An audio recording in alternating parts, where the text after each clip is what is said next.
Assalamualaikum warahmatullahi wabarakatuh. Teman-teman, terima kasih atas kehadirannya di pelatihan menulis daring angkatan yang pertama. Saya mengambil tema Merdeka Menulis, teman-teman. Ya, yang materinya di Merdeka Menulis ini adalah kupas tuntas buku 4 tentang publikasi ilmiah. Kita mulai besok, teman-teman ya. Hari ini kita cek sound lah ya. Kita pra perkuliahan atau pra pelatihan. Yang kedua, teman-teman, saya mengambil tema seri menulis cepat. Contohnya sudah ada di grup, sudah saya unggah. Itu buku yang saya tulis berdasarkan pengalaman tentang seri menulis cepat. Yang ketiga, teman-teman, seri menulis cepat di blog. Ini yang sudah saya share blognya, teman-teman, di kelasku online.id atau .id. Yang selanjutnya adalah menulis artikel ilmiah dari PTK. Saya sudah share juga, itu tulisan saya tahun 2015. Saya muat di jurnal sekolah yang saya bentuk. Yang terakhir adalah menyusun buku dari PTK. Jadi sebenarnya pelatihan-pelatihan ini itu pelatihan yang berdiri sendiri. Saya dulu pernah mengadakan seri menulis cepat menghasilkan 14 buku dalam waktu 15 hari. Jadi setiap hari semua peserta menulis antara 2 halaman sampai 6 halaman tiap hari dibukukan sehingga sampai pada buku ke-9 untuk yang bebas. Terus ada 4 buku tematik. Jadi kita yang menentukan, kami yang menentukan temanya. Teman-teman menulis tentang tema tersebut. Dan yang terakhir, teman-teman, itu ada saya buat semacam catatan kaki ya, catatan kaki. Jadi itu tentang profil dari para penulis yang ada di buku 1, buku yang pertama sampai buku yang ke-9 dan 4 tematik itu profilnya ada di catatan kaki sehingga komplit bukunya ada 14. Itu seri menulis cepat. Seri menulis cepat di blog ini sebenarnya hanya media ya. Kalau sekarang teman-teman lebih suka menulis di media sosial, di Facebook, di Instagram, atau di media-media yang lain yang itu secara online begitu. Yang ketiga, menulis artikel ilmiah. Ini maksudnya adalah bagaimana teman-teman yang sudah punya pangkat tinggi atau bahkan dosen misalnya ingin menulis artikel ilmiah dari penelitiannya. Dan yang terakhir, ini yang fenomenal teman-teman selama saya mengadakan pelatihan.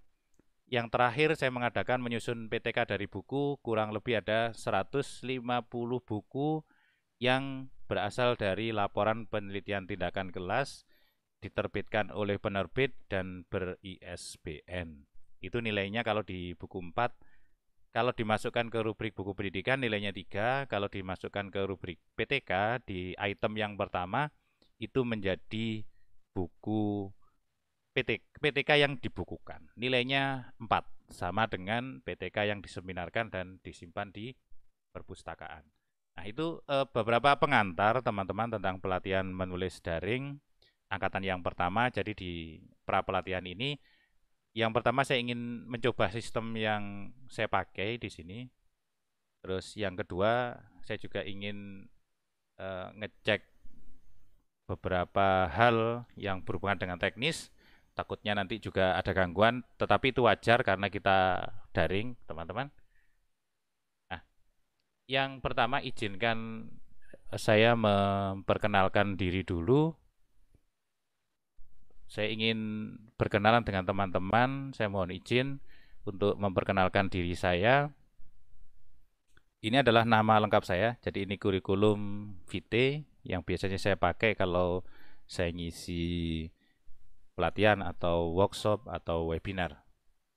Ini nama lengkap saya. Gelar saya adalah Sarjana Pendidikan dan Magister Pendidikan. Dua-duanya saya peroleh di Universitas Negeri Malang. Yang pertama S1 tahun 2001 sampai 2005. S2 saya dari beasiswa Provinsi Jawa Timur di pendidikan fisika juga. Tentu teman-teman bertanya kenapa gelarnya ditulis dua-duanya. Saya mengikuti SK yang ada di PNS saya. Jadi SK saya tertulis demikian. Teman-teman tidak usah memanggil saya Pak, karena biar kita akrab gitu ya. Saya juga masih seumuran dengan teman-teman. Kalau dibilang muda sih juga masih. Panggil saya Cak Lukman, biar kita lebih ini ya, lebih cair ya. Walaupun temanya juga kuliah, jadi saya bukan lecture. Saya suka menyebut dengan belajar bareng. Ini tempat tanggal lahir saya lahir di Jombang, tanggal 28 Maret 82. Ini rumah saya, teman-teman. Kalau pergi ke Jombang silakan mampir. Alamat kantor saya di setiap harinya berkantor di SMK Negeri 1 Suko Mojokerto. Status saya sudah menikah, anak saya 1. Nomor HP saya yang WA di teman-teman di grup, email saya itu, blog saya di sini teman-teman, kelaskuonline.id. Ya. Terus YouTube channel saya Kelasku Online, teman-teman bila berkenan monggo silakan di subscribe. Riwayat pendidikan, ini riwayat pendidikan saya teman-teman, saya tidak membacakan satu persatu. Alhamdulillah saya pernah mengikuti short course teman-teman di Suwandusi Terajabat University. Pada saat itu kuliahnya 2 semester di 1,5 semester di UM untuk S2-nya dan melengkapinya di 1 semester di Suwandusi Terajabat University di Bangkok. Ini riwayat pekerjaan saya. Saya pernah ke Pulau Seberang teman-teman di Kalimantan Timur dan akhirnya saya berlabuh di SMK Negeri 1 Suko Mojokerto sampai sekarang. Saya mendirikan Delta Pustaka di tahun 2017 dan di tahun 2019 saya mendirikan Pusat Pengembangan Profesi Guru sebagaimana yang teman-teman sekarang ikuti acara-acaranya. Penghargaan yang pernah saya peroleh, teman-teman, saya pernah memperoleh Science Education Award, saya dari Tore Science Foundation, terus pernah menjadi penulis terbaik dari majalah Media, dan juara 1 Call for Paper dari UNIM, Universitas Islam Majapahit. Ini publikasi yang sudah saya lakukan. Ini kenangan buruk saya karena ini saya buat ketika saya menjadi CPNS. Ketika menjadi PNS tidak dinilai. Saya punya 13 artikel dimuat di majalah provinsi. Nah, pada saat itu saya langsung down, teman-teman. Tetapi saya punya hal yang bisa saya ambil hikmahnya, nanti saya akan berbagi dengan teman-teman. Terus PTK yang pernah saya buat, tentu teman-teman bertanya, Cak, kenapa kok hanya 1 PTK-nya? Nah, kapan-kapan saya ceritai, kenapa saya hanya buat 1. Pangkat saya sekarang sudah 3D, teman-teman. Penata tingkat 1. Itu saya peroleh tanpa PTK. Saya tidak pernah membuat PTK. 1 ini saya ajukan tidak dinilai, karena saya waktu itu masih CPNS. CPNS menjadi PNS itu kan tidak perlu, jadi hanya perlu ijazah. Ini buku solo saya, teman-teman yang sudah diterbit. Terus ini buku kolaborasi saya. Jadi saya punya 3 buku kolaborasi. Antologi, ini ada beberapa saja. Terus ada instruktur pelatihan, bisa teman-teman baca. Oke, itu sebagai prolog teman-teman, perkenalan diri saya dengan teman-teman biar kita akrab saja gitu ya. Nanti mohon teman-teman yang belum mengisi form, mohon segera mengisi form karena itu nanti kita akan jadikan sertifikat dan undangan, tentu sertifikat bagi teman-teman yang lulus pelatihan ini. Jadi apakah ada yang tidak lulus? Semoga semuanya lulus, teman-teman. Teman-teman di grup sudah saya unggah tentang panduan pelatihan, mohon diunduh dan dibaca serta dipelajari teman-teman tentang panduan pelatihan biar teman-teman bisa memahami pelatihan ini mulai dari awal sampai akhir, termasuk kurikulum yang sudah saya buat ada di belakang dan contoh sertifikatnya juga. Nah, nanti ada kejutan bagi teman-teman yang bisa menyelesaikan buku dari PTK, nanti akan saya beri sertifikat lagi, tapi saya cantumkan bulannya Maret tahun 2021 biar tidak terlalu berdekatan waktunya. Baik teman-teman, itu perkenalan. Nanti kita akan diskusi, mau tanya jawab, mau masukan, silahkan. Tapi saya ingin menyelesaikan dulu yang ingin saya sampaikan pada malam hari ini. Saya ingin teman-teman kita juga tidak malam, jadi kurang lebih jam, ya maksimal kalau kita tidak banyak diskusi ya setengah 10 atau maksimal jam 10 lah kita berakhir. Karena kita besok juga harus dinas atau bekerja di tempat masing-masing. Baik teman-teman, saya pastikan bahwa teman-teman sudah mengunduh buku panduan pelatihan menulis teman-teman. Kita akan bahas malam ini tentang panduan pelatihan menulis daring. Setelah ini nanti akan saya beri kesempatan kepada teman-teman yang ingin bertanya atau diskusi atau saran, nanti bisa mengaktifkan mic-nya dan silakan bertanya setelah saya menjelaskan tentang panduan pelatihan menulis daring. Oh ya, sebagai informasi teman-teman, bahwa peserta pada pelatihan menulis daring ini alhamdulillah sudah mencukupi kuota sekitar 90 orang. Jadi pas 90 orang. Oke, kita sekarang membahas satu persatu tentang panduan ini. Saya sengaja tidak membuat PPT, teman-teman, karena saya akan tunjukkan aslinya. Termasuk nanti materi yang pertama tentang buku 4, teman-teman. Kebetulan saya cetak buku 4. Jadi teman-teman yang ingin, bukan membeli teman-teman, karena saya tidak menjual, itu hak ciptanya bukan pada saya. Saya hanya mencetak saja. Kalau teman-teman berminat, saya jenengan ganti, teman-teman mengganti ongkos cetaknya 60.000, teman-teman dapat 2 buku, yaitu buku 4 dan buku 5. Buku 4 itu isinya apa? Buku 4 itu isinya tentang pedoman kegiatan keprofesian berkelanjutan dan angka kreditnya. Nah, buku 5-nya itu penilaiannya. Jadi semacam kalau saya membuat PTK, kenapa ditolak? Itu alasannya ini begitu. Nah, itu yang buku 5. Jadi semacam rubrik penilaiannya. Kalau buku 4 itu panduannya. Oke, kita langsung bahas teman-teman di panduan pelatihan menulis daring. Nanti kita akan buat kesepakatan-kesepakatan. Yang saya langsung ke isi, teman-teman. Ini saya buat untuk sebagai panduan teman-teman. Nah, kenapa sih saya mengadakan ini, teman-teman? Kalau saya hasil browsing-browsing dari beberapa situs berita begitu ya. Sekarang ini menulis itu menjadi tren bagi pendidik, termasuk saya gitu.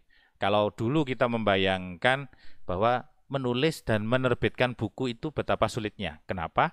Karena kita memandang bahwa kalau kita menerbitkan buku itu pasti bayangan saya dan teman-teman, ya, itu penerbitnya mesti kalau ndak Erlangga misalnya, atau kita sebut dengan penerbit mayor, teman-teman. Nah, sekarang sangat banyak penerbit-penerbit minor atau kita sebut dengan penerbit indie. Dan pelatihan-pelatihan menulis buku juga sangat banyak. Baik dalam bentuk antologi maupun dalam bentuk buku kolaborasi maupun solo. Nah, penerbit juga sekarang sudah banyak yang berkompetisi masalah harga begitu, teman-teman ya. Ada yang 250.000 dapat buku cetak sekian, ada yang 500, ada yang 1 juta, ada yang bahkan lebih dari itu. Nah, itu tergantung pada pilihan teman-teman, sehingga sudah sangat mudah bagi teman-teman pendidik untuk menerbitkan buku. Nah, ini menjadi kabar baik bagi kita. Nah, ada beberapa buku yang saya baca bahwa hal yang mempengaruhi orang menulis itu sebenarnya adalah kesungguhan, teman-teman. Ya, kalau yang kita bilang yang 5% itu bakat begitu ya, atau 5% keberuntungan. Jadi ada orang yang memang punya gift, teman-teman. Gift itu semacam ya bakat begitu ya. Kelebihan di dalam bidang menulis. Dan dia tidak perlu belajar lagi. Tetapi ada orang-orang yang memulai dari awal sampai pada jenjang tertentu sehingga dia bisa membuat atau memahami bagaimana cara menulis. Dan itu juga sangat banyak. Dan kenapa kok seluruh pelatihan yang saya adakan itu kok lebih merujuk kepada teman-teman pegawai negeri gitu ya. Kenapa, teman-teman? Karena ketika saya 2009 itu saya diterima sebagai CPNS, buku pertama yang saya cari adalah pas pada saat itu keluar Permen Pan RB nomor 16 2009, teman-teman. Pas pada saat itu. Akhirnya itu saya baca, saya pelajari, termasuk buku 4 dan buku 5 setelahnya, ya, setelah keluar itu. Dan itu saya pelajari, ternyata mulai dari kenaikan pangkat ke 3B sampai jenjang tertinggi ke 4E, semuanya membutuhkan publikasi ilmiah, termasuk pengembangan diri, teman-teman ya. Karena itu ranah yang beda. Di publikasi ilmiah, teman-teman, kalau kita boleh gabung itu publikasi ilmiah dan karya inovatif, kita sebut dengan PIKI itu. Nah, di situ itu banyak teman-teman guru yang kesulitan ketika menghadapi publikasi ilmiah itu. Khususnya yang berbentuk buku, khususnya saya bilang. Ya. Nanti saya cerita kenapa kok tidak dalam bentuk PTK. Gitu. Nah, hal ini menjadi penghambat bagi teman-teman yang ketika naik pangkat pada jenjang tertentu dan ada kewajiban untuk publikasi ilmiah, walaupun di beberapa tingkat itu masih bebas, tapi di beberapa tingkat yang lain yang lebih tinggi sudah ditentukan wajib ada ininya dan wajib ada ininya. Kalau tidak ada itu, walaupun publikasi ilmiah lengkap, dia tetap tidak bisa naik pangkat. Nah, ini sebenarnya yang melatar belakangi saya mendirikan P3G itu, kita sama-sama belajar agar kita bareng-bareng untuk mempermudah atau memudahkan atau belajar tentang publikasi ilmiah. Nah, saya cerita yang di latar belakang tadi. Saya sampai ke 3D, teman-teman. Kalau nanti kita boleh berbagi, saya tidak pernah menggunakan PTK. Kenapa? Karena PTK itu rawan ditolak. Ada sebuah hal yang miris sebenarnya. Ada salah satu teman cerita, Cak, saya ini buat PTK, saya buat sendiri dan menurut saya bagus, sudah sesuai dengan ketentuan. Kok tidak dinilai? Sedangkan teman saya dibuatkan, dinilai 4. Nah, ini merupakan sebuah ironi bagi kita bahwa sebenarnya yang kita lakukan adalah berusaha. Kita tidak menentukan itu berhasil atau tidak. Semuanya sudah ada ini ya, sudah ada yang menilai begitu. Jadi kalau saya sesuai dengan prosedur saja. Nah, ini yang menjadi latar belakang saya bahwa banyak teman-teman yang kesulitan untuk naik pangkat ke jenjang lebih tinggi, khususnya tentang publikasi ilmiah dan karya inovatif, teman-teman. Nah, selanjutnya adalah merestart atau mengupgrade pengetahuan bahwa publikasi ilmiah yang selama ini diidentikan hanya PTK saja itu sebenarnya terlalu sempit, teman-teman, kalau saya bilang. Kenapa? Karena publikasi ilmiah itu sangat banyak, tetapi mindset teman-teman itu masih publikasi ilmiah adalah PTK. Sehingga teman-teman berlomba untuk membuat PTK. Dan itu hal yang ya kurang tepat lah sebenarnya menurut saya. Teman-teman masih bisa buat modul, buku teks, buku pendidikan, dan berbagai macam, belum termasuk karya inovatif, ada buku puisi, ada cerpen, dan seterusnya. Nah, ini bisa kita lakukan hal-hal seperti ini agar kita memahami bahwa publikasi ilmiah tidak hanya berkutat pada PTK saja. Nanti di menulis daring nanti akan ada outputnya. Saya selalu mengatakan bahwa pelatihan-pelatihan yang saya adakan itu berbasis karya. Berbasis karya itu artinya apa? Pelatihan ini harus menghasilkan karya. Tidak hanya saya menjelaskan, saya menyampaikan materi. Teman-teman tidak mendapatkan apa-apa kalau tidak ada oleh-oleh yang teman-teman bawa. Entah nanti saya rencanakan, sudah saya tulis di banner atau di flyer, kita akan membuat 3 buku antologi dan 1 buku solo. Ya. Semuanya tergantung pada teman-teman. Ya, semuanya tergantung pada teman-teman. Saya mau nulis atau tidak, saya mau menghasilkan karya atau tidak, saya hanya memfasilitasi saja. Ya. Jadi kesungguhan teman-teman tentu akan lebih bagus untuk menghasilkan sebuah karya dan itu menjadi kenang-kenangan bagi teman-teman. Oke, tentang dasar pelaksanaannya saya tidak perlu. Di tujuan pelatihan, saya ingin teman-teman memahami dan mampu mempraktikkan bahwa publikasi ilmiah dan karya inovatif khususnya dalam bentuk buku. Terus ada tujuan khususnya. Di yang pertama, pengetahuan tentang menulis cepat di blog, menulis artikel ilmiah dari PTK, menyusun buku dari PTK. Nanti kita praktekkan semuanya, teman-teman. Nah, selanjutnya manfaatnya. Jadi ini sama dengan yang tadi, menulis cepat di blog dan artikel serta menyusun buku.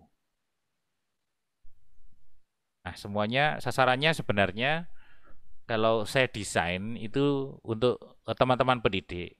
Tetapi ada beberapa teman yang statusnya adalah dosen, ya, dosen. Jadi akhirnya saya lebarkan. Jadi nanti kita bisa sharing dengan teman-teman dosen bagaimana sih pandangan teman-teman dosen terhadap publikasi ilmiah. Tentu yang kita bicarakan adalah 2 sisi yang berbeda, teman-teman. Ada publikasi ilmiah yang untuk guru dan ada publikasi ilmiah yang untuk dosen. Output yang kita harapkan, yang kami harapkan dari pelatihan ini, yaitu yang pertama adalah antologi menulis cepat, ya tidak banyak, hanya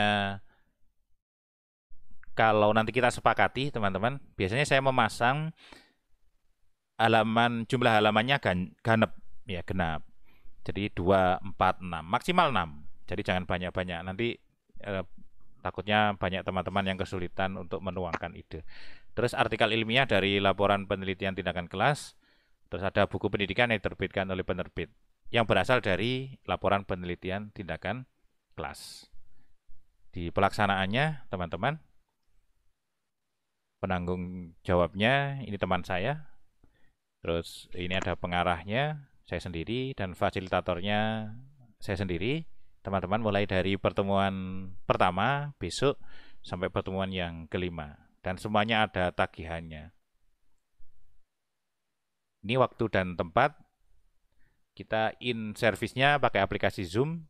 Jadi setiap pukul 19.45 sekitar durasinya, kalau saya setting itu 2 JP berarti sekitar 90 menit. Ya. Minimal lah 90 menit. Kan nanti kita bisa diskusi mau molor berapapun tidak masalah.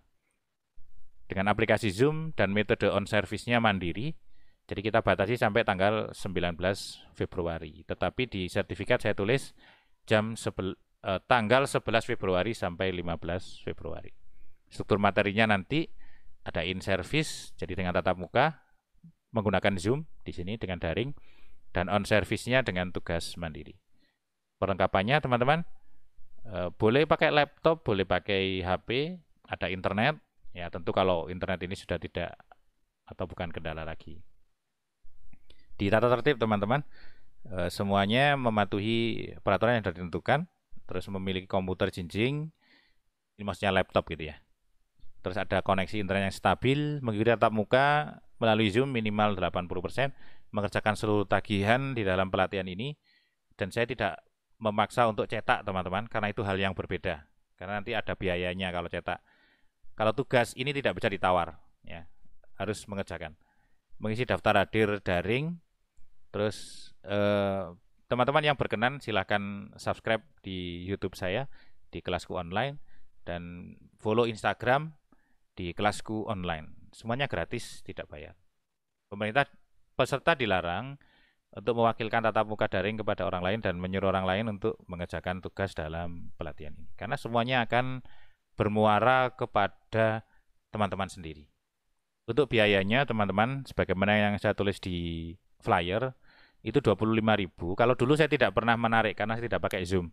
Saya hanya pakai YouTube, saya buat konten, saya share, teman-teman melihat, kita diskusi di WA atau di komentarnya YouTube itu. Tetapi kita sekarang bisa interaktif seperti ini. Ini untuk operasional dari pelatihan ini. Terus narahubungnya saya, ya. Terus mitra untuk pelatihan ini, ya, ada YouTube. Nanti ada beberapa materi, saya mohon izin kepada teman-teman untuk mengunggah materi ini ke Kelasku Online. Misalnya nanti ada penampakan dari fotonya teman-teman, kami mohon izin. Terus ada penerbit Delta Pustaka dan Jurnal Inovasi yang diterbitkan oleh SMK Negeri 1 Soko. Terus ada penilaian, ketentuan kelulusan peserta pelatihan mengikuti tatap muka daring sebanyak 80%. Nanti teman-teman hitung sendiri kalau 5 pertemuan itu 80%-nya berapa.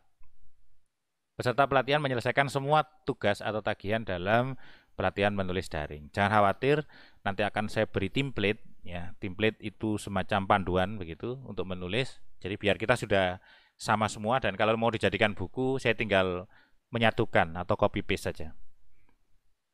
Dan yang lulus akan mendapatkan sertifikat 32 jam untuk pelatihan, dan bila teman-teman bisa menyelesaikan sampai PTK menjadi buku, nanti akan saya berikan sertifikat lagi untuk PTK jadi buku.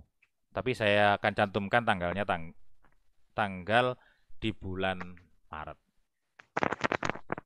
Terus selanjutnya sebagai penutup teman-teman, bahwa buku panduan ini untuk memandu kita semuanya, baik saya sebagai pelaksana maupun teman-teman sebagai peserta, agar kita mendapat atau punya panduan untuk melaksanakan pelatihan ini. Oke, di daftar lampiran teman-teman sudah saya buatkan struktur kurikulumnya teman-teman. Teman-teman bisa baca nanti tentang kupas tuntas, seri menulis cepat. Di seri menulis cepat nanti kita bahas tentang konsep menulis cepat, terus memunculkan ide, kerangka menulis, dan bagaimana praktik dalam menulis cepat di dalam bentuk antologi. Sebenarnya ini sudah ada di YouTube saya. Nanti teman-teman bisa melihat kalau berkenan. Terus seri menulis cepat di blog, teman-teman nanti kita akan praktik bersama-sama membuat blog. Tidak perlu kita hias sekompleks mungkin, tidak perlu lah. Kita buat blog, bisa kita tulisi selesai. Karena batasan kita pada itu dulu. Nanti perkara mau diberi header, diberi gambar, diberi ornamen-ornamen apapun, nanti teman-teman bisa mengembangkan sendiri. Karena di sini target saya, teman-teman bisa membuat blog dan bisa mengisi blog itu dengan tulisan. Seperti blog saya di kelaskuonline.id. Jadi kalau saya tampilkan ini, teman-teman, ini adalah blog saya. Ya, blog saya. Kalau blog saya ini berbayar, saya beli. Kalau teman-teman nanti kita yang gratisan saja. Seperti di WordPress atau di Blogger, di blog itu ya. Nah, nanti kita pakai adalah WordPress. Ya. Terus menulis artikel, teman-teman. Nanti saya beri gaya selingkung dari Jurnal Inovasi Pembelajaran. Nanti teman-teman, kita akan kumpulkan hasil-hasil itu dalam bentuk buku. Teman-teman mau cetak silahkan, tidak juga tidak apa-apa. Saya tidak pernah memaksa. Terus menyusun laporan PTK dalam bentuk buku. Jadi nanti teman-teman yang sudah punya PTK, baik itu yang lama maupun yang baru, bisa kita susun dengan ini. Kalau teman-teman yang tidak punya, ini sifatnya opsional ya teman-teman. Karena yang ikut di sini tidak semuanya punya PTK dan saya menyadari itu. Tetapi teman-teman bisa mempraktekkan ini. Jadi tugas yang laporan PTK menjadi buku, ini menjadi opsional. Bagaimana dengan yang artikel? Artikel itu ada dua, ada yang hasil penelitian dan ada yang hasil kajian pustaka. Nah, teman-teman bisa mengambil yang kajian pustaka kalau tidak punya PTK. Atau bisa pakai PTK-nya orang lain, tidak apa-apa, untuk tugas ya. Tetapi tidak saya masukkan ke antologi atau kumpulan buku, karena miliknya orang lain. Kecuali teman-teman sudah izin ke pemiliknya. Terus, untuk alokasi waktu, sudah saya tulis juga di panduan. Untuk kupas tuntas, 2 JP, kita mulai besok. Kita juga akan diskusi, tidak hanya berkutat pada publikasi ilmiah dan karya inovatif, tetapi kita bisa fokuskan ke publikasi ilmiah dan karya inovatif yang dalam bentuk buku, teman-teman. Jadi kita fokus ke bentuk buku. Terus saya menulis cepat 2 JP, prakteknya 5 JP, di blog 2 dan 5 JP, menulis artikel 2 dan 5 JP, dan yang terakhir menyusun buku dari laporan PTK, 2 JP teori dan 7 JP untuk tugas mandiri. Semuanya total 32 jam. Untuk jadwalnya sudah saya susun seperti ini. Jadi kita mulai besok. Terus untuk tugas mandirinya juga sudah. Ini bentuk sertifikatnya. Jadi seperti ini. Kalau nanti ada usulan dari teman-teman silahkan ya. Ini kalau ini saya buat sudah, kalau sudah final ya final begitu. Kalau nanti mau ada tambahan silahkan teman-teman. Terus di sini ada jamnya di belakang. Jadi saya susun seperti ini. Itu tentang penjelasan buku panduan teman-teman. Semoga bisa difahami oleh teman-teman tentang bagaimana pelatihan ini nanti akan berlangsung kurang lebih 15 hari ke depan dan 5 hari ke depan untuk penyelesaian tugas-tugas. Tetapi saya sebenarnya ingin menekankan bahwa kalau bisa dalam waktu 5 hari ini kita selesai dengan tugas-tugasnya. Jadi nanti ada kantong tugas. Selesai materi, besok sudah ngerjakan, terus besoknya lagi ngerjakan yang sebelumnya. Jadi seperti itu teman-teman. Baik, itu yang ingin saya sampaikan di malam ini, karena kita masih cek sound ya, cek sound percobaan begitu atau pra perkuliahan. Saya ingin dari teman-teman silahkan kalau kita ingin diskusi tentang buku panduan tadi, silahkan aktifkan mic-nya di pojok kiri bawah yang ada silang merahnya itu. Silakan sebutkan nama kalau dari sekolah atau institusi mana. Nanti kita akan diskusikan. Ya, terima kasih. Silakan teman-teman.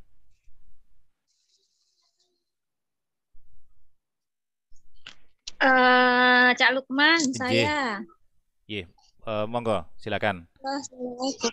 Baik, Assalamualaikum warahmatullahi wabarakatuh. Waalaikumsalam warahmatullahi wabarakatuh. Saya Elvira Rustina dari SMA Negeri 1 Gending Probolinggo.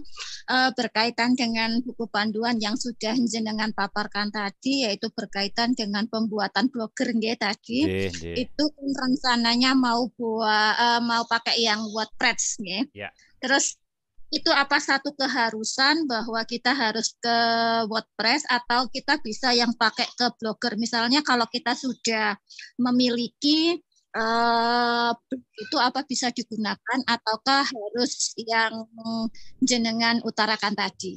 Sementara itu saja. Oke. Terima kasih. Kalau saya tidak memaksa harus pakai WordPress, tetapi nanti untuk ini ya panduannya, tutorialnya nanti saya akan praktekkan menggunakan WordPress. Teman-teman yang sudah punya blog di blog misalnya atau Google Site, silakan dipakai saja. Saya hanya memberi contoh bahwa bagi teman-teman yang sudah punya, berarti teman-teman sudah mencapai kompetensi di seri menulis cepat di blog. Sama dengan kenapa saya memberikan sertifikat bagi teman-teman yang menerbitkan buku PTK dari PTK, ketika teman-teman sudah melahirkan buku, maka teman-teman punya kompetensi untuk menyusun buku dari PTK. Sama dengan pelatihan ini. Jadi saya tidak memaksa, pelatihan saya harus pakai WordPress, tidak. Berarti kalau teman-teman sudah punya blog misalnya sudah ada tulisannya, nanti tinggal di store saja tautannya, nanti akan saya cek. Kalau sudah ada ya berarti teman-teman sudah lulus. Kenapa? Karena teman-teman sudah punya kompetensi ya, kompetensi untuk membuat blog yang ada tulisannya. Oke, itu barangkali jawaban saya. Terima kasih. Ada lagi silakan. Ya, Assalamualaikum Pak Lukman. Saya Bu Widi silakan. Ya, terima kasih. Assalamualaikum. Waalaikumsalam. Sebelumnya saya mengucapkan terima kasih yang banyak sekali kepada Pak Lukman karena sudah meluangkan waktu untuk berbagi ilmu kepada saya dan juga teman-teman di sini. Mungkin apa saya tadi kurang dengar atau kurang perhatikan panduannya ya, Cak. Kan ada kantong tugas. Ya. Nah, kemudian setelah kami nanti dapat template, kami isi, kemudian kantong tugas itu kami kirim japri atau lewat grup WA. Itu Cak pertanyaannya. Terima kasih. Ya, terima kasih pertanyaannya Mbak Windy. Kantong tugas nanti saya share biasanya menggunakan Google Drive atau nanti kita pakai cloud yang lain. Jadi nanti ditunggu saja. Saya buat semudah mungkin untuk mengumpulkan kantong tugas tadi itu atau mengumpulkan tugas-tugasnya Bapak Ibu. Jadi semuanya sudah dilakukan Bapak Ibu kok. Yang nanti akan kantong-kantong tugas itu biasanya kalau saya memakai Drive ya, memakai Google Drive maksudnya. Jadi itu. Jadi mohon bersabar teman-teman untuk kantong tugasnya. Oke, silakan kalau ada lagi teman-teman. Terima kasih. Selamat malam. Assalamualaikum. Bu Wiwin, silakan Bu Wiwin dulu. Terima kasih. Cak Lukman, saya ada 2 pertanyaan. Monggo. Pertanyaan yang pertama, untuk syarat naik ke 4A itu kalau tidak salah, sepaham saya dan teman-teman kan wajib bentuk karya ilmiahnya PTK, tidak ada bentuk yang lain. Betul. Gitu ya. Kemudian pertanyaan berarti kan mau nggak mau kita bikin PTK ini saya kayak cara dari sejak 3A sampai 3 juga nggak pernah bikin PTK karena PTK itu punya peluang untuk jadi apelan dibanding karya ilmiah yang lain. Jadi, tapi saya akhirnya nanti untuk 4A mau nggak mau nih ya. Betul. Kemudian sama dengan kedua, saya. Kemudian yang kedua, ketika PTK itu jadi buku, apakah ini nanti nasibnya PTK itu akan tetap punya peluang apelan atau sudah tidak nih? Terima kasih. Sama-sama. Saya agak samar-samar mendengarnya tadi. Tapi yang pertama, teman-teman, di buku 4, teman-teman, kalau ingin mempelajari di buku 4, di situ itu ada ketentuan khusus mulai ke jenjang 4A. Jadi 4A ke atas ada ketentuannya. 4A wajib salah satu publikasinya adalah PTK. Yang pertama. Ke 4B tambah lagi jurnal. Jadi ada 2, PTK dan jurnal. Ke 4C sama dengan ke 4B, jurnal dan PTK. Ke 4D kalau tidak salah ada buku pelajarannya, kalau tidak salah. Kalau tidak buku pendidikan, buku pelajaran. Ke 4D juga sama. Ke 4E ada presentasi. Nanti tolong dikoreksi. Kalau ke 4C kalau salah ada yang ke presentasi. Nah, teman-teman, yang teman-teman perlu perhatikan adalah saya pernah membuat salah satu video di YouTube. Ya di YouTube. Nanti teman-teman cek di kelasku online. 2,5 tahun naik pangkat. Mungkinkah? Itu saya jelaskan strategi bagaimana naik pangkat. Waktu itu saya hitung ke 4A. Jadi ke 4A. Ke 4A saya ini kurang lebih 2,5 tahun. Saya ingin mencoba sekitar 2,5 tahun. Di 4A itu ada salah satu item publikasi ilmiah yang wajib adalah PTK. Mau tidak mau, suka tidak suka, ditolak atau tidak, wajib membuat PTK. Jadi kalau nilai publikasinya sudah lengkap misalnya, butuh 8 misalnya, dari 8 itu tidak ada PTK-nya, tidak bisa dinilai. Tidak bisa naik pangkat maksud saya. Jadi tetap apelan. Nah, tadi ada pertanyaan, bagaimana kalau PTK-nya sudah jadikan buku? Begini teman-teman, di rubrik penilaian, di buku 4, nomor 1 itu adalah PTK menjadi buku. Nilainya 4. Itu yang sampai sekarang saya pernah tanya ke penilai angka kredit, Pak, apakah ada orang yang naik pangkat menggunakan buku dari PTK yang nilainya 4 itu? Sampai saya menilai sampai hari ini belum ada, Pak Lukman. Nah, ternyata, tapi saya ini juga belum nyoba, ini baru mau saya coba yang ke-4A. Jadi saya mau mengajukan 3 atau 2 PTK, satunya saya bentuk buku, ya PTK yang baru ini mas saya, belum pernah dinilaikan. Terus ada satu yang bentuknya PTK biasa, PTK yang diseminarkan itu. Nah ini saya coba dulu, saya belum bisa cerita. Tetapi di rubrik ada, saya pernah tanya ke tim penilai, apakah buku itu buku bentuk laporan atau PTK yang sudah dimodifikasi jadi buku. Beliau menjelaskan, walaupun tidak terlalu yakin menurut saya dari mimik wajahnya itu, harusnya sudah dibentuk buku Pak Lukman, bukan PTK lagi. Nah saya lebih condong setuju ke situ daripada ke yang bentuk PTK terus kita terbitkan. Jadi PTK itu sudah dimodifikasi jadi buku. Ada hal yang bagaimana kalau PTK-nya PTK yang sudah dinilaikan dulu, terus kita buka jadi buku, dimasukkan kemana? Saya lebih menyarankan, ya, dimasukkan ke buku pendidikan. Kenapa? Karena buku pendidikan itu jauh lebih umum daripada buku yang dari PTK yang ada di rubrik PTK. Nanti teman-teman bisa lihat. Nanti besok kita bahas ya di kupas tuntas. Nanti akan saya tunjukkan mana rubrik yang dimaksud itu. Biar teman-teman tidak bingung. Kemarin ada yang WA saya, Pak Lukman, buku saya ini saya masukkan kemana? Saya tetap menyarankan kalau PTK-nya baru, ya baru kita pakai, baru kita mau buat penilaian, saya merekomendasikan untuk dimasukkan PTK jadi buku yang nilainya 4. Kalau PTK-nya lama, sudah yang lalu-lalu dijadikan buku, masukkan ke buku pendidikan yang nilainya 3, buku yang diterbitkan oleh penerbit dan beri ISBN. Jadi itu. Nah, perihal tentang PTK yang baru kita buat terus dibukukan, itu nanti coba dimasukkan ke yang atas yang nilainya 4. Diterbitkan oleh penerbit dan diedarkan secara nasional atau dinilai oleh BSNP kalau tidak salah. Ya, kalau tidak salah. Itu ada atau, bukan dan ya, atau. Saya memahaminya kalau atau itu pilihan. Jadi termasuk opsional. Nah, itu yang saya pahami. Nanti teman-teman bisa sharing di sini karena kita masih bahas umum ya. Bisa sharing kalau ada pengalaman yang sudah pernah melakukan itu. Ketika saya tanya tim penilai angka kredit, sampai hari ini belum ada yang menilaikan PTK baru menjadi buku dinilaikan di yang rubrik yang pertama tadi. Karena yang nilainya 4 itu ada dua. Yang pertama adalah PTK baru yang dibukukan dan PTK yang diseminarkan disimpan di perpus itu nilainya sama-sama 4. Ya, misalnya saya malas lah mau menyeminarkan, saya jadikan buku saja. Di data pustaka kita memberikan surat keterangan, ya, surat keterangan dan hak cipta namanya. Jadi di situ ada keterangan diedarkan secara nasional. Jadi itu penjelasan saya, semoga bisa menjawab pertanyaannya. Kalau ada teman-teman yang ingin share misalnya, monggo silakan. Monggo teman-teman, saya kembalikan lagi, kita diskusi lagi, silakan. Ya Pak. J. Dengan siapa? Assalamualaikum warahmatullahi wabarakatuh. Waalaikumsalam warahmatullahi wabarakatuh. Saya mau bertanya.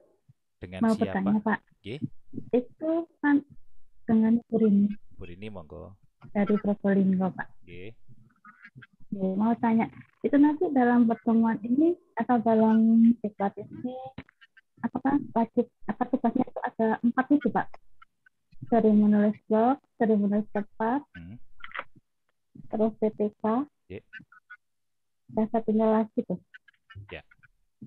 Sudah Ibu Rini? Itu aja, ya. Oke. Assalamualaikum warahmatullahi wabarakatuh. Baik teman-teman, untuk tugasnya tagihannya adalah 2 tulisan yang menulis cepat. Nanti kita akan tentukan temanya. Jadi pokoknya belajar nulis saja. Saya tidak mengatakan tulisan teman-teman jelek, tidak. Saya tidak mengatakan tulisan tidak layak muat, tidak. Semua tulisan yang masuk akan saya bukukan. Sekali lagi, semua tulisan yang masuk akan saya bukukan. karena itu adalah hasil jeripayah Bapak Ibu. Nah, di menulis cepat ada 2 tugasnya, yaitu nanti akan kita buat tema. Sudah saya siapkan beberapa tema, nanti kita coba diskusi begitu teman-teman ya, yang paling mudah yang mana. Nah, di yang pertama, di tugas yang pertama, ini belum saya tentukan apakah 2 halaman A5 atau 4 halaman A5. Jadi tidak banyak nulisnya.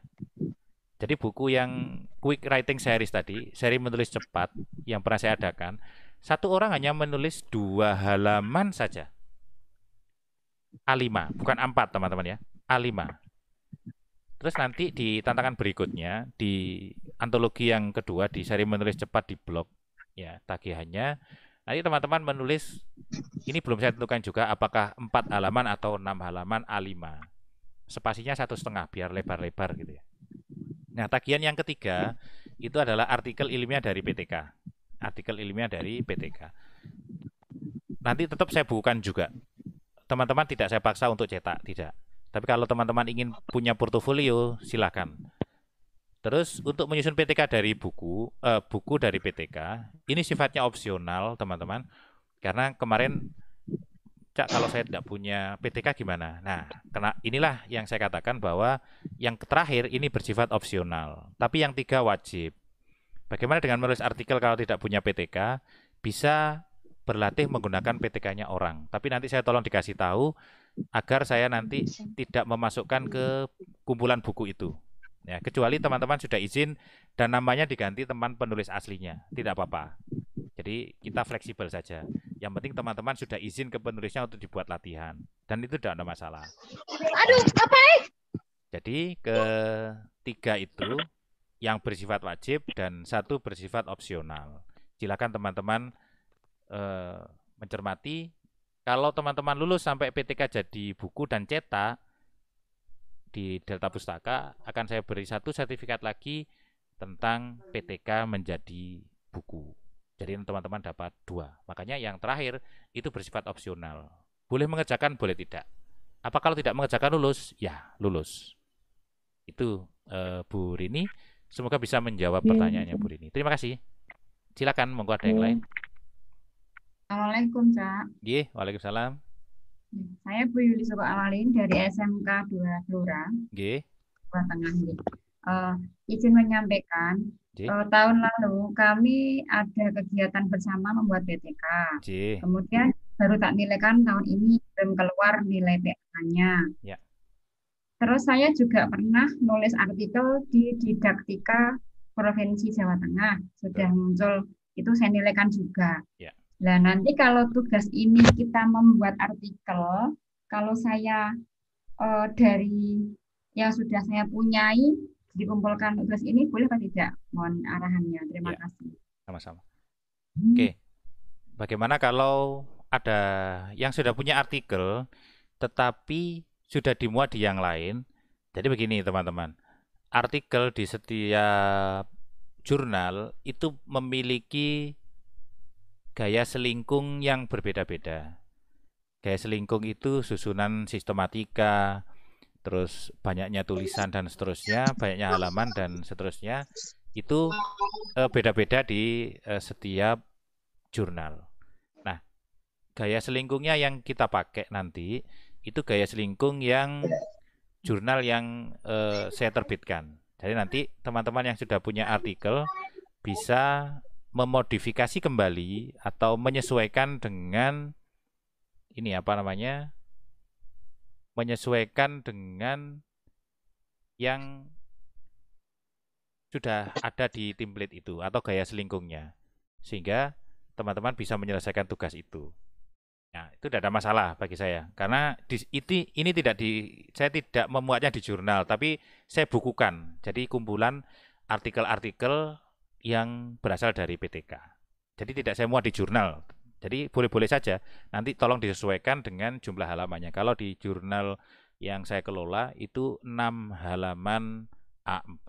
Nanti saya akan berikan kalau sudah menyampaikan menulis artikel di sistematikanya atau di template-nya. Jadi seperti itu jawaban saya. Semoga bisa menjawab pertanyaannya. Terima kasih. Kalau ada yang lain silakan. Saya boleh tanya, Pak? Monggo silakan. Bu Nggih, Kiswati, nggih. terkait iya. Terima kasih terkait dengan pertanyaan Ibu tadi. Nggih. Saya beberapa hari yang lalu itu bertanya pada WI Nggih. saya yang kemarin ikut diklat itu. Nggih. Nah, saya kan punya beberapa artikel yang sudah publish di jurnal-jurnal. Nggih. Setelah saya angan-angan kalau dibukukan ini lumayan gitu. Betul. Terus tapi saya kan takut nanti nggak boleh, makanya saya tanya ke WI, Nggih. boleh tidak Pak artikel-artikel saya tadi dibukukan gitu. Katanya kalau sudah publish ya nggak boleh. Terus jawaban jenengan tadi kan katanya bisa gitu ya, Nggih. tapi masih antologi. Nggih. Terus pun di Pak itu, kalau misalkan dibukukan masih boleh nggak untuk kenaikan? Iya. Mohon di mute Bapak Ibu mic-nya. Oke, bentar. Oke. Terima kasih Bu Kiswati. Apakah kalau kita sudah publish begitu, terus kita jadikan kumpulan-kumpulan artikel misalnya, atau kumpulan-kumpulan tulisan, kalau saya pribadi, saya tidak masalah. Jadi begini, ada sebuah sudut pandang yang berbeda. Saya pernah diskusi dengan dosen dari Aceh, Bapak Ibu. Beliau menggunakan sudut pandangnya dosen. Saya kan guru, Bapak Ibu. Beliau menggunakan sudut pandangnya dosen. Ketika sudut pandang dosen dipakai menjadi sudut pandang guru, itu akan berbeda dengan sudut pandangnya guru dipakai untuk menilai dosen. Sama. Kalau kita, Bapak Ibu, di publikasi ilmiah itu kita masih pakai cetak. Ya, rata-rata kita masih pakai cetak karena pemberkasan kita masih cetak. Dosen beda. Dosen itu lebih banyak ke online. Jadi ISSN-nya itu adalah E, ya, EISSN, bukan PISSN. Di rubrik kita di buku 4 itu sebenarnya sudah diakomodasi, tetapi banyak tim penilai yang masih meraba-raba itu. Kalau jurnalnya online bagaimana? Bukti fisiknya kayak apa? Karena kita tidak beri dicetak, tidak diberi cetaknya. Kalau untuk dosen wajib, kenapa? Karena mereka hanya meletakkan DOI-nya misalnya, Digital Object Identifier-nya saja, mereka sudah sah. Nah, kalau saya, menurut pendapat saya pribadi, kalau misalnya ada kumpulan-kumpulan tulisan yang sudah pernah dimuat misalnya, terus kita jadikan satu kumpulan lagi menjadi buku, kalau dari sudut pandang saya tidak ada masalah. Tidak ada masalah, karena dia sudah punya tema yang berbeda.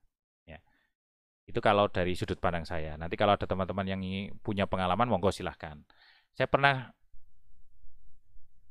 dapat PKM, teman-teman. Jadi pengabdian kepada masyarakat dari salah satu kampus. Beliau mengisi. Yang mengisi itu doktor dan profesor. Dan kita tidak perlu meragukan keilmuannya. Tetapi ada salah satu sudut pandang yang menurut saya kurang tepat dipakai. Contoh misalnya, tentang pustaka atau rujukan yang berbentuk jurnal internasional. Bagi mahasiswa, kalau kita dulu pernah jadi mahasiswa S2 misalnya, tentu dosen kita kan merekomendasikan rujukan-rujukan dari jurnal internasional. Dan itu wajar. Wajar artinya boleh. Dan harus, karena kita jadi mahasiswa akademis. Tetapi ketika guru dihadapkan pada hal seperti itu menjadi berat. Kenapa? Buat PTK saja sudah susah. Wong kita disuruh baca artikel-artikel internasional yang semuanya berbahasa Inggris. Nah, itu menambah kesulitan kita. Nah, ini yang saya katakan bahwa sudut pandang dosen dengan sudut pandang guru itu saya pandang menjadi suatu hal yang kurang tepat kalau sang dosen menghakimi sang guru atau sang guru menghakimi sang dosen, itu juga bukan hal yang tepat karena kita menempatkan sesuatu pada masing-masing proporsinya kalau saya bilang. Nah, makanya sama dengan pelajaran-pelajaran seperti ini, saya selalu menggunakan dua sudut pandang yang berbeda. Nah, kalau misalnya apakah teman-teman kalau menggunakan jurnal internasional sebagai rujukan di artikel, apakah itu diperbolehkan? Oh, sangat diperbolehkan dan itu sangat bagus. Karena rujukan-rujukannya lebih lebih bisa dipertanggungjawabkan begitu. Nah, Itu pendapat saya, Bu Kiswati. Semoga bisa menjawab pertanyaan yang tadi tentang kumpulan artikel kita yang kita jadikan buku kumpulan. Apakah saya mau menerbitkan? Saya tetap mau menerbitkan itu. Terima kasih. Semoga bisa menjawab Bu Kiswati. Alhamdulillah kalau gitu. J. Terima kasih Pak. Sami-sami. J. Misalkan saya menerbitkan itu bisa lewat jenengan apa? Bisa. Nanti kita WA saja ya. Jenengan japri saya aja. Nanti kita lanjutkan di WA. Terima kasih. Sama-sama. Iya, terima kasih. Monggo teman-teman yang lain yang ingin diskusi. Pak Lukman. J. Saya Pak Didi Supraitno, Pak. J. Dari mana Pak Didi? Ya, saya Pak Didi dari SMKN 1 Cermi, Pak Lukman. SMKN 1 Cermi. Ya. Assalamualaikum warahmatullahi wabarakatuh. Waalaikumsalam warahmatullahi wabarakatuh. Pak Lukman, saya juga pernah mengikuti, izinkan saya cerita, saya kemarin juga pernah mengikuti pelatihannya Pak Lukman juga. Saya di bidang bahasa Inggris, Pak Lukman. Tadi sempat disinggung tentang artikel yang bersumber dari berbahasa Inggris, makanya saya juga ingin bertanya. Nah, untuk saya kebetulan juga masih belum pernah buat baik itu karya ilmiah ataupun PTK, Pak. Jadi makanya saya ingin banget ikut kelas ini. Nah, untuk yang khusus di bahasa Inggris itu apakah juga nanti artikel atau mungkin tulisan yang berbahasa Inggris itu juga bisa juga untuk di ada angka kreditnya juga, karena selama ini yang saya tahu kan kebanyakannya itu berupa bahasa Indonesia, Pak. Nah, termasuk di penilai juga mungkin kan juga jarang. Betul. Nah, ini mohon saya butuh informasinya. Terima kasih Pak Lukman. Sama-sama Pak Didi. Assalamualaikum warahmatullahi wabarakatuh. Terima kasih Pak Didi pertanyaannya. Saya pernah memuat artikel yang berbahasa Inggris. Tapi kelemahannya adalah saya tidak bisa mengoreksi karena saya tidak paham. Jadi saya cocokkan saja, terus saya kembalikan ke penulisnya, sudah cocok apa belum? Karena saya harus menyesuaikan dengan jumlah halamannya. Kalau bagi saya pribadi tidak ada masalah, karena tidak ada ketentuan apakah harus bahasa Indonesia atau bahasa Inggris. Itu kalau menurut saya tidak ada ketentuan di buku 4. Di buku 4 itu tidak ada ketentuan artikel berbahasa Indonesia, tidak ada. Karena banyak guru yang memuatkan PTK-nya di jurnal-jurnal internasional ada. Saya punya teman dokter, dia guru, dia memuatkan artikelnya di jurnal internasional. Ya tentu dalam bahasa Inggris tentunya. Dan itu tidak ada masalah. Nah, itu tentang artikel tentang yang bahasa Inggris. Kalau di jurnal saya juga tidak ada masalah kalau artikel-artikel bahasa Inggris. Tetapi apakah boleh guru bahasa Inggris menulis PTK dalam bahasa Indonesia? Kalau bagi saya sangat saya rekomendasikan. Kenapa? Karena tidak semua teman kita itu paham dengan tulisan bahasa Inggris. Kita maksud menulis PTK itu kan sebenarnya biar bisa diduplikasi oleh teman kita yang lain sebenarnya. Kalau itu sudah dalam bentuk bahasa Inggris, ya dalam bentuk bahasa Inggris, bagi teman-teman misalnya Pak Didi bahasa Inggris, saya bahasa Indonesia misalnya, saya ingin mempraktekkan karena kita sama-sama bahasa, tentu punya persamaan karakteristik yang sama gitu. Sehingga saya bisa memakai bahasa Inggris di bahasa Indonesia misalnya. Nah, kalau saya ingin merujuk atau menduplikasi karyanya Mas Didi atau Pak Didi, maka saya kesulitan membaca bahasa Inggris. Nah, kalau bisa dituangkan dalam bahasa Indonesia. Kalau itu saran saya, Tapi kalau untuk akademis misalnya, untuk tesis, skripsi atau disertasi, biasanya wajib bahasa Inggris biasanya. Jadi mohon dikoreksi kalau saya salah. Jadi seperti itu, Pak Didi. Jadi tidak perlu kalau saya bilang berkecil hati. Kalau mampu berbahasa Inggris, monggo silahkan. Nulis buku juga sama. Di ISBN itu ada terbitan berbahasa Indonesia dan berbahasa Inggris. Jadi nanti di keterangan bukunya itu akan ada buku ini diterbitkan pertama kali berbahasa Indonesia atau berbahasa Inggris. Itu ada memang di ISBN, ketentuannya di pengajuan ISBN untuk buku dari penerbit. Jadi itu Pak Didi, semoga bisa menjawab. Ya, teman-teman yang lain silahkan. Ini saya saya baca chatnya. Belum ada ini.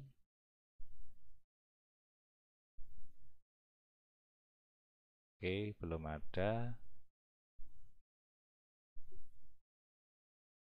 Nah, ini ada. Cak Luk, bagaimana bila di sertifikat diberi tampilan barcode-nya? Oke, terima kasih dari Pak Hadi Widodo.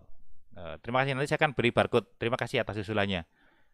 Terus ini ada Bu Widi. Bagaimana kalau punyanya kumpulan artikel pendidikan populer, kalau PTK belum punya, apakah bisa diikutkan Tarlogi? Bisa.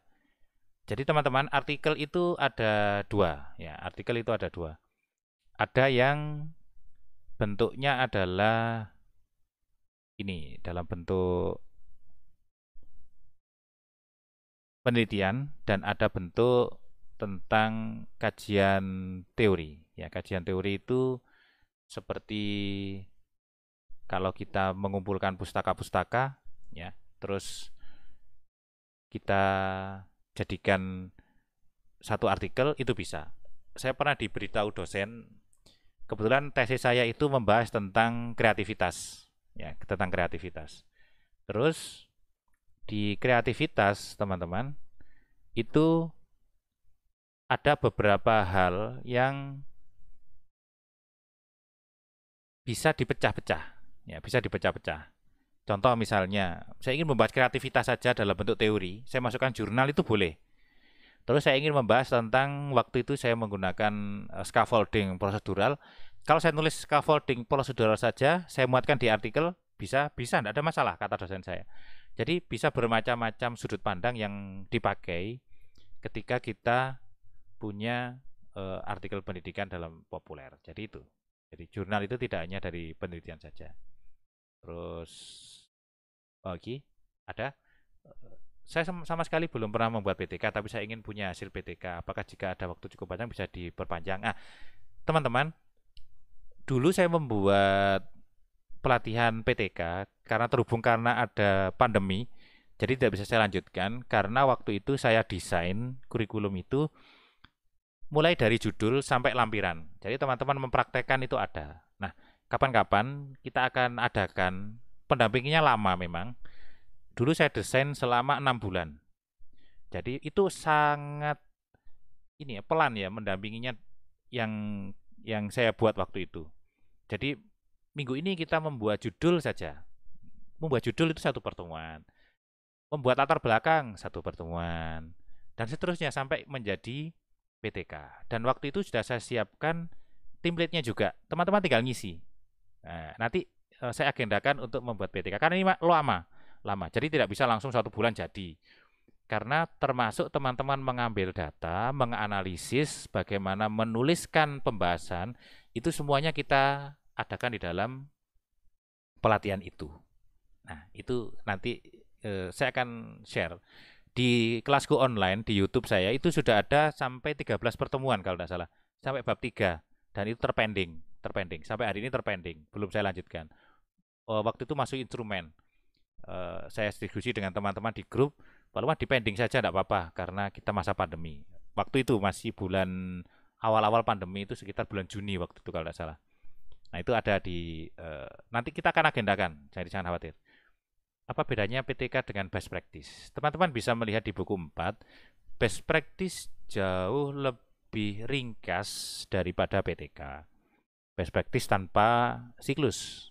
Jadi best practice itu menerapkan sesuatu, kita lihat hasilnya, selesai. Kalau PTK kan minimal harus 2 siklus. Kalau best practice tidak. Nanti bisa dibaca atau kita lihat besok di buku 4. Terus, apakah artikel yang bentuknya antologi bisa diajukan ke akredit? Nah, ini. Kemarin saya diskusi dengan teman-teman. Ada yang japri saya. Kebetulan saya ngisi di IG, saya lupa ya, Pasuruan apa mana itu. Beliau membuat antologi. Apakah antologi bisa dinilaikan? Saya selalu mengatakan bahwa antologi tidak untuk angka kredit. Itu yang pertama, teman-teman. Ini pernah saya tulis di kelasku online di TID, sudah saya jelaskan makna antologi. Yang kedua, antologi itu digunakan untuk berlatih menulis. Jadi antologi yang saya buat tadi itu di tagihan-tagihannya, termasuk buku saya yang guru 4.0 yang sudah saya unggah, silakan diambil teman-teman. Semoga bisa menginspirasi. Itu tidak saya gunakan untuk akredit karena saya menulis bukan untuk akredit. Tetapi kalau dipaksakan untuk akredit bisa. Caranya bagaimana? Caranya tempatkan nama Bapak Ibu di penulis yang pertama, di yang paling pertama, tulisan yang pertama. Ada yang mengatakan bahwa antologi hanya dinilai 4 orang saja. Jadi dipilih artikel yang pertama, artikel yang kedua, artikel yang ketiga, dan artikel yang keempat. 40, 20, 20. Oh, kebanyakan ya. Saya lupa, 40, 20 kalau tidak salah. Jadi pas 100. Jadi 40% dari 3. Jadi itu berapa? 40% kali 3. Ya sekitar 1 atau 0, sekian. Sekitar 1 lah. Nah itu seperti itu. Itu kalau panitianya mau. Nah bagaimana dengan saya? Saya selalu fleksibel teman-teman. Jadi kalau ada teman-teman yang ingin mencetakkan antologi misalnya, kebetulan posisi tulisan teman-teman ada di penulis ke-20 misalnya. Nah, aku mau antologi ini, artikelku ditaruh yang pertama, khusus untukku. Apakah bisa? Bisa. Jadi kita cetak minimal 5 cetaknya. Jadi teman-teman saya validasi, saya pindah artikel itu. Nah, apakah mengubah ISBN? Tidak. ISBN itu tetap yang diajukan satu nama. Biar tidak rebutan, satu nama itu siapa? Ya yang ngirim pertama kali. Biasanya saya seperti itu biasanya. Kalau biar tidak terjadi konflik, biasanya saya tulisi bukan nama, umum. Misalnya guru Indonesia. Beberapa antologi saya tulis begitu. Biar tidak kok namanya orang itu terus. Ya pada kesepakatan kita kan yang ngirim pertama, yang ngumpulkan pertama itu dijadikan nama di buku. Biasanya kan Lukman Hakim, dan kawan-kawan. Kan ada begitu biasanya kalau antologi. Nah, itu biar tidak terjadi konflik, namanya saya umumkan saja. Diumumkan itu maksudnya apa? Misalnya guru Indonesia misalnya, atau pendidik SMK misalnya. Jadi itu lebih bersifat umum, bukan by name. Jadi itu ya. Kalau saya menganukan begitu. Saya pernah mengadakan buku kolaborasi. Penulisnya 2-4 orang, maksimal 4 kolaborasi itu. Nah, bagaimana kalau semuanya jadi penulis 1? Bisa. Semuanya harus cetak masing-masing. Waktu itu minimal 10 waktu itu. Terus saya turunkan sekarang minimal 5. Terus saya puter itu, covernya saya buatkan 4. Satu orang punya cover sendiri-sendiri. Di cover saya, nama saya di atas. Misalnya saya, Pak Didi, Mbak Widi, dan Bu Rini misalnya. Berarti di cover saya, nama saya yang pertama. Di bukunya Bu Rini nomor yang pertama.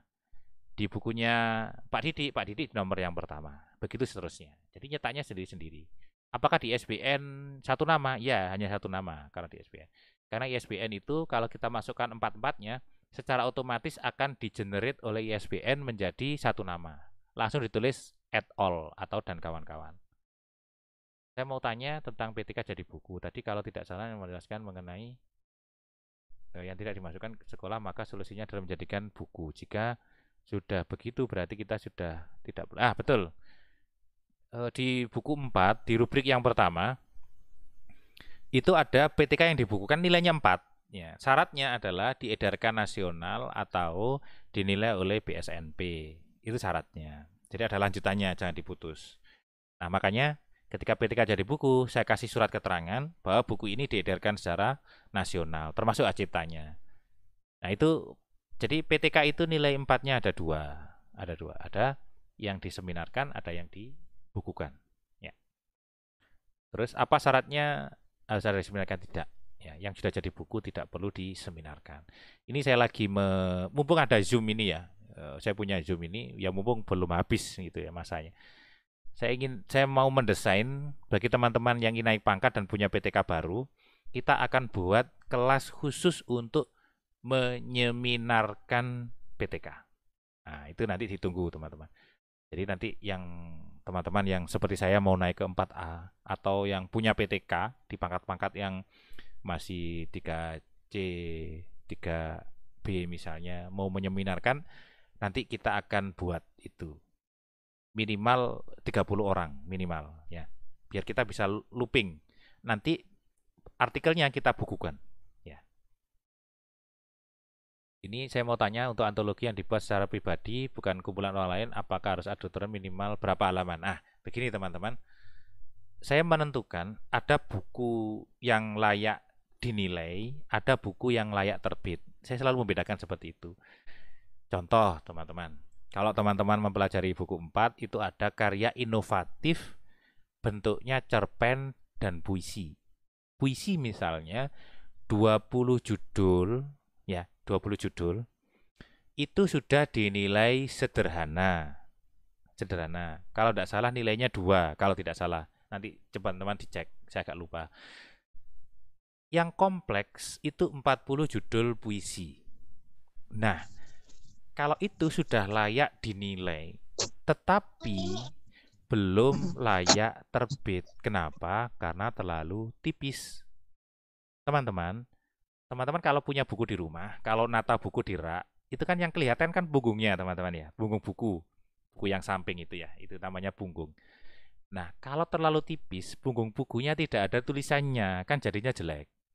Makanya saya menyatakan bahwa yang layak terbit itu minimal 80 halaman. Itu punggungnya sudah kelihatan walaupun remeng-remeng ya, kecil.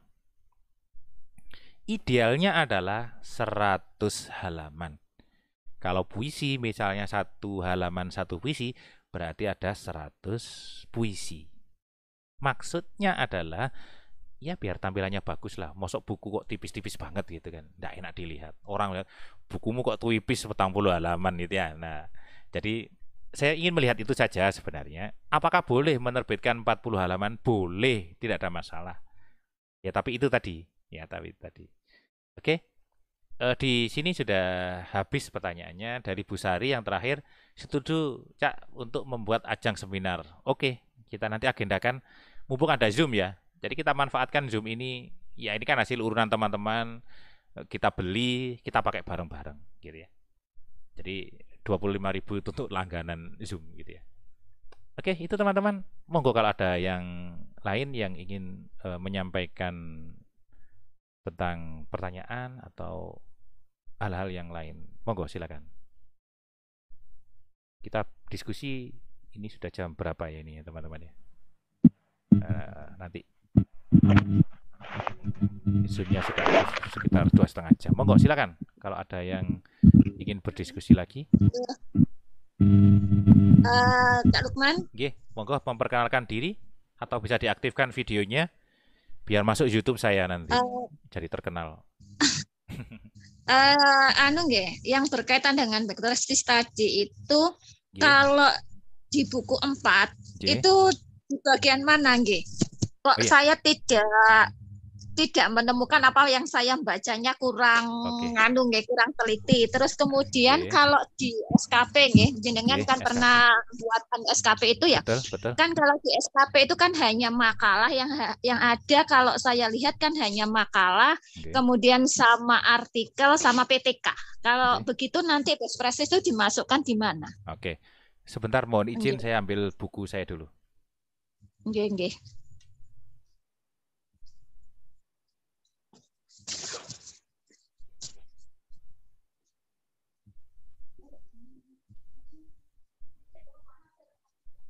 Oke, terima kasih atas pertanyaannya. Jadi, teman-teman, ini buku 4 yang saya cetak, teman-teman. Ya, ini saya cetak saja. Saya hanya membukukan, saya atur atau saya tata ulang, terus saya bukukan seperti ini. Bagi teman-teman yang berminat nanti saya cetakkan karena ini sudah habis. Jadi nanti teman-teman yang ikut pelatihan ini nanti bisa kita kumpulkan begitu ya. Misalnya ada 10 orang, berarti nanti saya nyetaknya 10 kali 2. Nah, nanti teman-teman ganti ongkos cetaknya 60.000 untuk 2 buku. Ini buku 4 dan ini adalah buku 5-nya. Ya, ini pasangan, ya, ini pasangan. Teman-teman kalau punya PDF, biasanya kalau PDF itu kan aras-arasan baca ya, malas untuk membaca. Nah, best practice itu ada di mana? Itu ada praktik baik namanya. Jadi saya coba lihat dulu, saya juga tidak hafal ada di posisi yang mana. Dia ada di semacam publikasi ilmiah. Oke. Berbentuk best practice itu ada. Nah, dimasukkan di manakah? Ini kalau di buku yang saya cetak itu ada halaman 35. Makalah berupa tinjauan ilmiah gagasan atau pengalaman terbaik atau best practice. Jadi pertanyaan tadi sudah terjawab. Dimasukkan kemana? Dimasukkan ke makalah. Karena makalahnya dalam berbentuk best practice. Karena di SKP yang online ya, yang Jawa Timur, di master.bkd itu, memang ada yang digabung. Seperti saya membuat buku teks, itu ada garis miringnya buku pendidikan, kalau tidak salah. Jadi buku teks tidak dicantumkan sendiri, buku pendidikan tidak dicantumkan sendiri. Jadi saya jadikan satu. Tetapi nilainya sama-sama 3 kan? Angka kreditnya sama-sama 3. Makanya dia dijadikan 1. Jadi itu, jadi masukkannya di mana best practice? Masukkan ke makalah saja. Untuk di SKP. Ya. Jadi itu. Untuk di buku 4 ada ya, makalah yang berbentuk best practice atau praktik baik. Ya. Itu yang jawaban saya, semoga bisa menjawab pertanyaan tadi. Terima kasih. Kalau ada yang lain silakan. Ini saya jawab dulu dari chat ya, dari chat. Ini ada yang masuk, sebentar. Saya urutkan. Oke, ini dari Bu Hendri. Apakah dalam pembuatan PTK, kalau saya buat tahun 2018, belum saya bukukan, bagaimana kalau sekarang dibukukan? Apa masalah tahunnya? Nah, teman-teman kalau PTK-nya lama, itu dimasukkan ke buku pendidikan untuk rubriknya. Dan tidak ada masalah, tidak ada masalah. Saya pernah tanya ke tim penilai, dimasukkan buku pendidikan tidak ada masalah, karena sudah tidak dalam bentuk PTK lagi. Jadi dengan format buku. Terus dari Bu Poniwati, kalau membuat cerpen yang bisa dibukukan yang standar harus berapa halaman? 80 sampai 100 halaman. Itu saya tentukan sendiri. Ada yang layak nilai, ada yang layak terbit, ada yang layak dibukukan maksud saya. Kalau di cerpen itu ada di karya inovatif. Cerpen termasuk karya inovatif, bukan publikasi ilmiah. Itu yang perlu teman-teman ketahui. Untuk cerpen, teman-teman, cerpen minimal 5. Terus ini yang sederhana, teman-teman. Ada di halaman 65 kalau buku cetak ini. Terus untuk yang ini kalau sederhana, kategori sederhana maksudnya, kalau kategori kompleks itu minimal 10 cerpen. 10 cerpen. Kalau layak dibukukan berapa? 80 sampai 100. Idealnya adalah 100 halaman, teman-teman. Wis apik lah begitu ya. Tampilannya juga bagus, tebelnya juga lumayan. Mau dijual itu pantas gitulah. Kalau ada teman-teman yang ingin beli.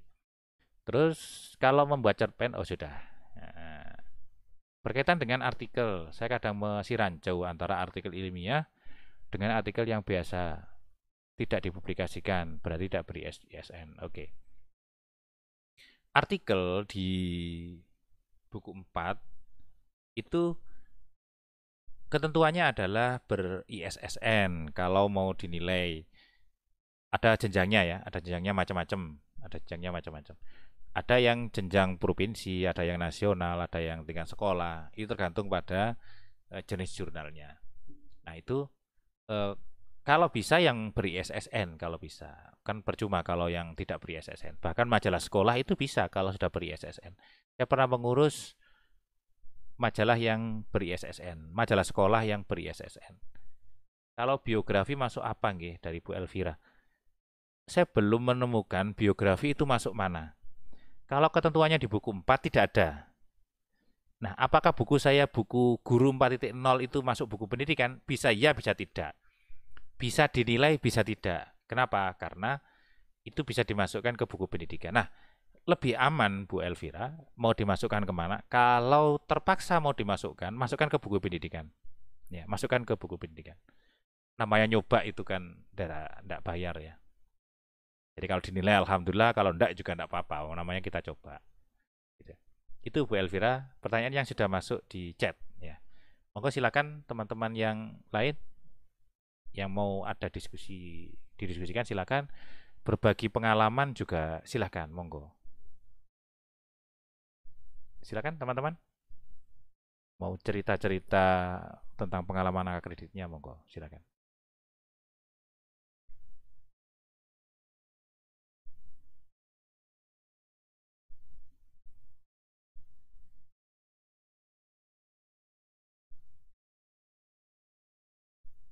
Bagaimana? Masih ada? Oke, ada masuk satu lagi. Untuk cerpen atau puisi yang dibukukan, apakah harus satu tema? Tidak. Tidak satu tema, karena ada puisi-puisi, makanya dinamakan dengan kumpulan puisi. Ada puisi tentang alam misalnya, ada yang tentang asmara, ada yang tentang motivasi, dan apapun itu makanya disebut dengan kumpulan puisi. Kumpulan puisi ada dua, ada antologi, ada yang ditulis sendiri. Jadi ada antologi, jadi nulis bareng-bareng begitu Bapak Ibu ya. Itu namanya antologi juga, namanya juga kumpulan puisi, tapi tulis yang bareng-bareng. Yang ditulis sendiri juga namanya kumpulan puisi. Nah, bagaimana menentukan judul bukunya, judul buku puisi? Kalau penulisnya tidak menentukan judulnya, maka saya ambil yang menarik bagi saya. Jadi yang menarik itu biasanya saya jadikan judul. Tentu dengan persetujuan penulisnya. Ya, kalau artikel saya sudah pernah dipublish, ada ISSN-nya, apa bisa dibukukan, nggih? Kumpulan artikel maksudnya Bu Rahmah. Kalau iya, ya monggo saja jadi kumpulan artikel. Ya, jadi buku pendidikan, nanti kita masukkan ke kumpulan artikel menjadi buku pendidikan. Pertanyaan yang kedua, apakah harus ada pendampingnya? Kalau dulu buat PTK ada pembimbing dari dosen. Oh, artikelnya saja Pak 1. Oh, maksudnya kalau 1 bisa dibukukan. Ini maksudnya PTK-nya yang bisa dibukukan gitu maksudnya Bu Rahma. Saya bisa minta penjelasan lebih untuk yang pertanyaan yang pertama. Yang kedua apakah harus ada pendampingnya untuk nyusun PTK? Sebenarnya bukan pendamping istilahnya, tetapi kolaborator. Kolaborator bisa 1, bisa 2. Lebih baik kalau 2. Lebih baik lagi kalau guru atau teman yang semapel. Ya, teman yang semapel.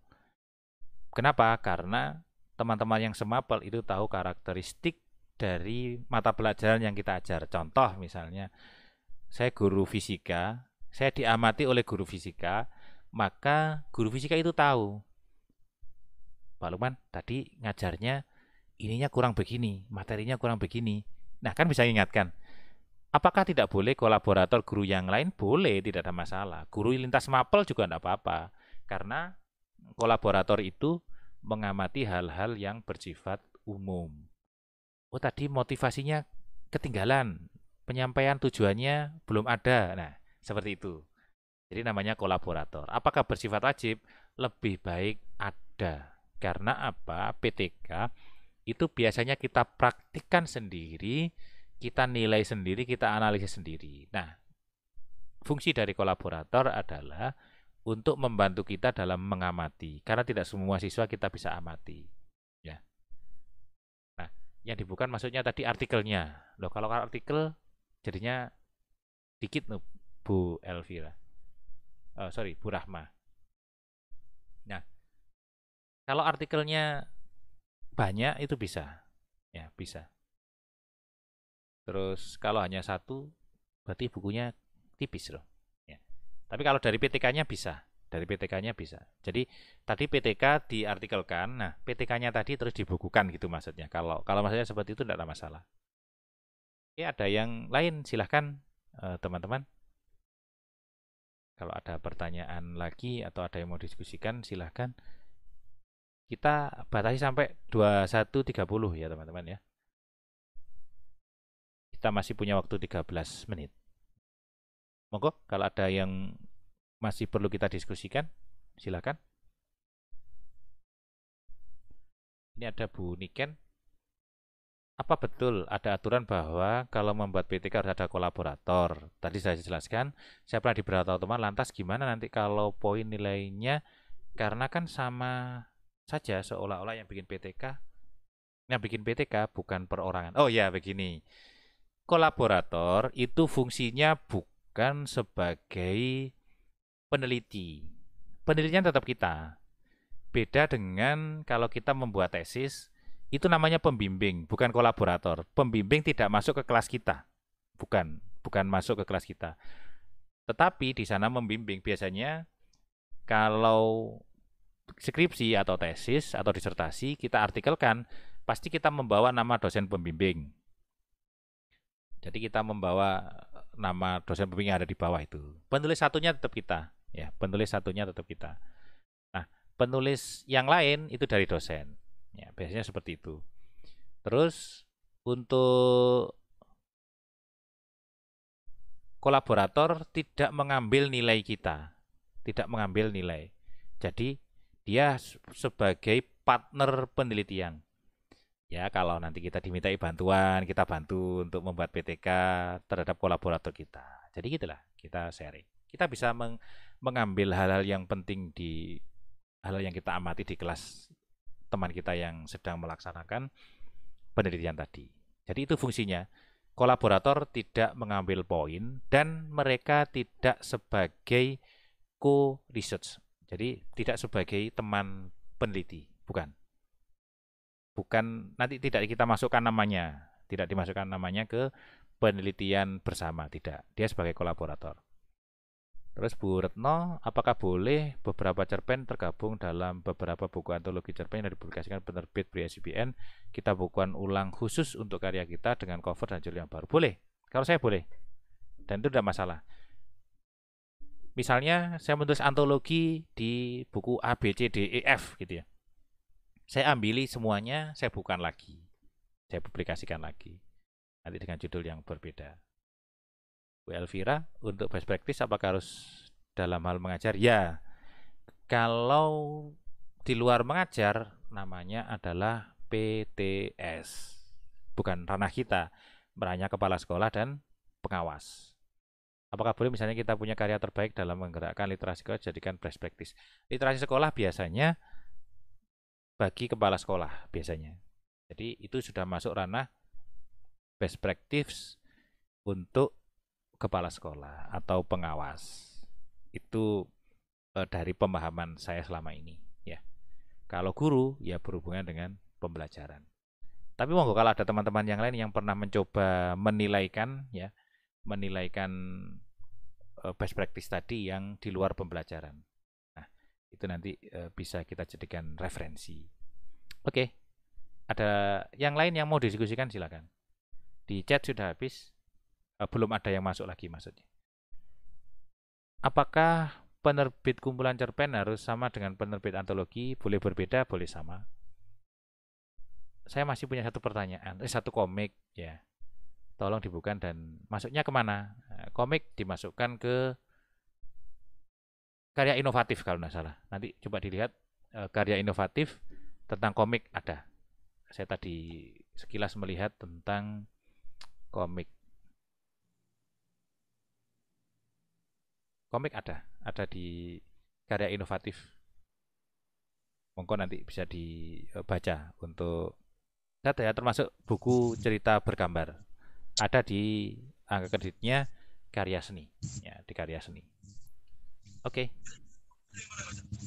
Ada lagi yang via Zoom silakan. Pak Lukman, sekali monggo. lagi nggih. Tadi berkaitan dengan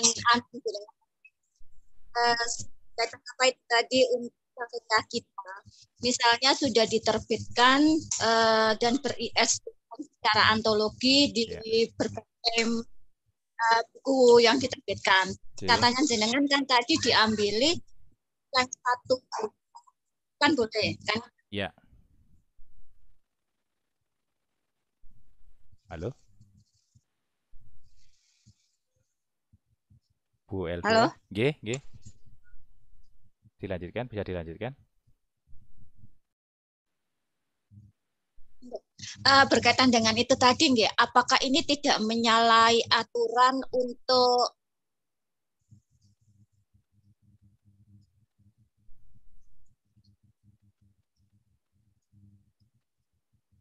Halo?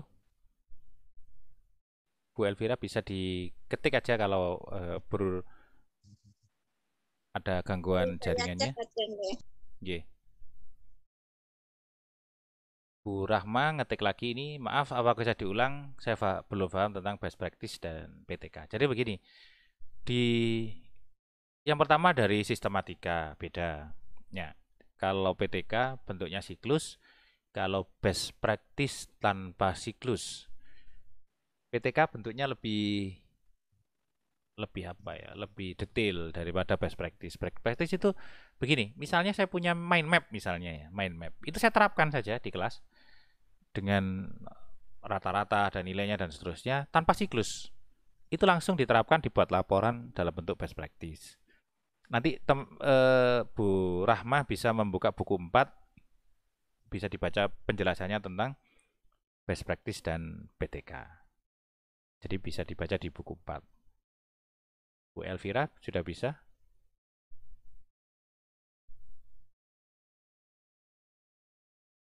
Oke.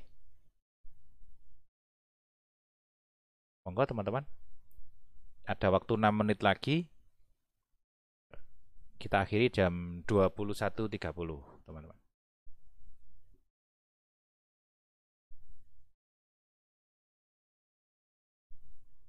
Oke, kalau Bu Elvira tadi ada gangguan untuk koneksinya, nanti kita bisa lanjut di grup atau di diskusi. Nanti akan saya sempatkan ada satu pertemuan lagi, kita akan stadium general. Jadi kita diskusi gitu ya, diskusi bebas tentang ya segala hal tentang perbukuan, termasuk tadi ada informasi dari Widya Iswara misalnya. Itu penting bagi saya misalnya atau bagi teman-teman yang lain.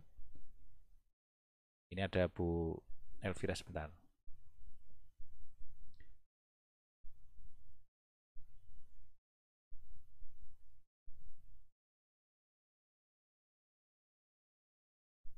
Buku antologi puisi yang sudah diterbitkan kemudian dikumpulkan jadi satu buku solo, ini tidak menyalahi aturan, gitu ya. Monggo silahkan.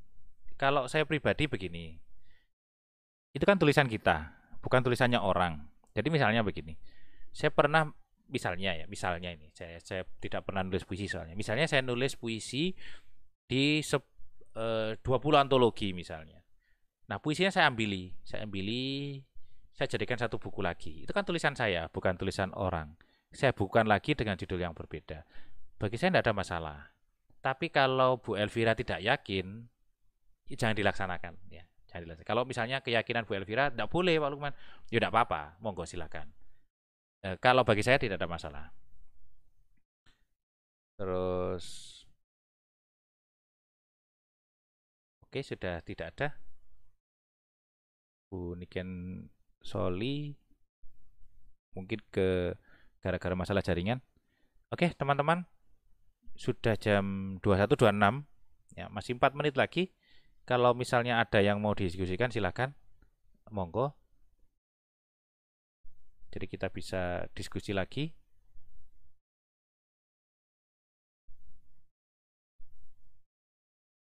Oke. Kalau sudah tidak ada, saya akhiri dulu untuk sesi kali ini ya. Secara penerbitan apakah tidak menyalahi aturan Bu Elvira?